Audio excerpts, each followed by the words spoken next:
खाटू श्याम जी की संपूर्ण कथा, बलिदान, भक्ति और भगवान का वरदान। खाटू श्याम जी, जिन्हें हारे का सहारा कहा जाता है, महाभारत काल के महान योद्धा बर्बरीक हैं। वे पांडव पुत्र भीम के पौत्र और घटोत्कच के पुत्र थे। उनकी माता का नाम हिडिंबा था।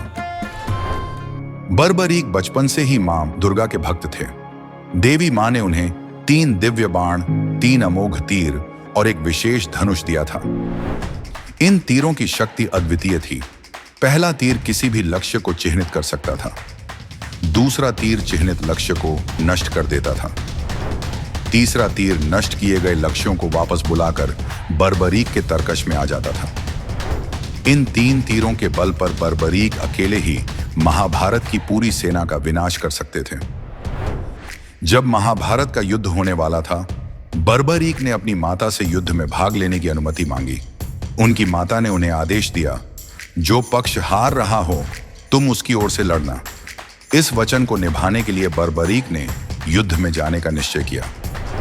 जब बर्बरीक युद्ध भूमि की ओर बढ़ रहे थे, भगवान श्री कृष्ण को चिंता हुई कि बर्बरीक का यह वचन युद्ध का संतुलन बिगाड़ सकता है। यदि बर्बरीक कौरवों की हार देखकर उनका साथ देने लगते तो पांडवों की हार निश्चित हो जाती। श्री कृष्ण ने ब्राह्मण का वेश धारण कर बर्बरीक से उनकी वीरता की परीक्षा ली। उन्होंने बर्बरीक से कहा, यदि तुम इतने महान धनुर्धर हो तो इस पीपल के पेड़ के सभी पत्तों को एक ही तीर से छेद कर दिखाओ। बर्बरीक ने ब्राह्मण का आदेश मानते हुए एक तीर चलाया। तीर ने पेड़ के सभी पत्तों को छेद दिया। तभी एक पत्ता नीचे गिर गया और श्री कृष्ण ने उसे अपने पैर के नीचे छुपा लिया। लेकिन तीर उनके पैर के पास आकर रुक गया। बर्बरीक ने कहा, ब्राह्मण देव, कृपया अपना पैर हटा लीजिए। मेरा तीर पत्ते को भेदे बिना वापस नहीं आएगा। श्री कृष्ण ने बर्बरीक की अपार शक्ति को देखकर उनसे दान मांगने का निश्चय किया। बर्बरीक ने कहा, ब्राह्मण देव, आप जो भी मांगेंगे मैं दूंगा। तब श्री कृष्ण ने बर्बरीक से उनका शीश मांग लिया। बर्बरीक समझ गए कि यह कोई साधारण ब्राह्मण नहीं है। उन्होंने श्री कृष्ण से उनका वास्तविक स्वरूप दिखाने की प्रार्थना की। श्री कृष्ण ने अपना विराट रूप प्रकट किया। बर्बरीक ने खुशी खुशी अपना शीश दान कर दिया। लेकिन उन्होंने एक अंतिम इच्छा जताई, मैं महाभारत का युद्ध देखना चाहता हूं। श्री कृष्ण ने उनकी यह इच्छा पूरी की और उनके शीश को युद्ध भूमि के पास एक ऊंची पहाड़ी पर स्थापित कर दिया। महाभारत का युद्ध समाप्त होने के बाद पांडव यह विवाद करने लगे कि युद्ध में विजय का श्रेय किसे जाता है।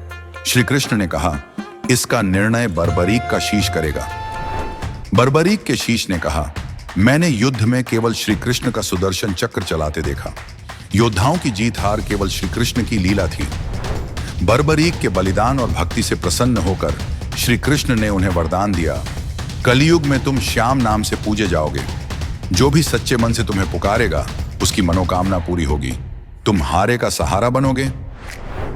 युद्ध के बाद बर्बरीक का शीश गर्भवती नदी में बहा दिया गया।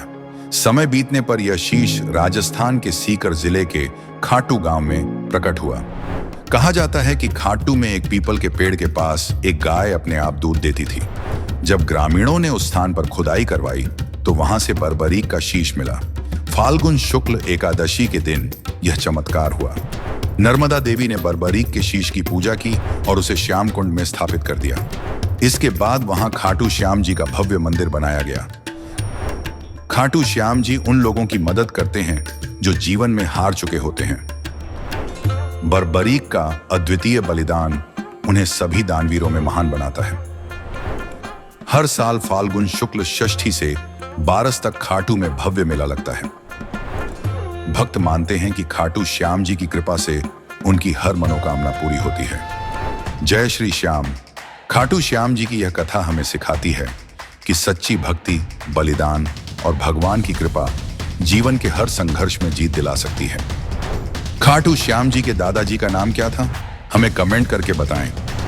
अगर आपको यह वीडियो अच्छी लगी हो तो हमारे चैनल को सब्सक्राइब करें और अपने दोस्तों के साथ इसे जरूर शेयर करें। आपके समर्थन और प्यार के लिए धन्यवाद।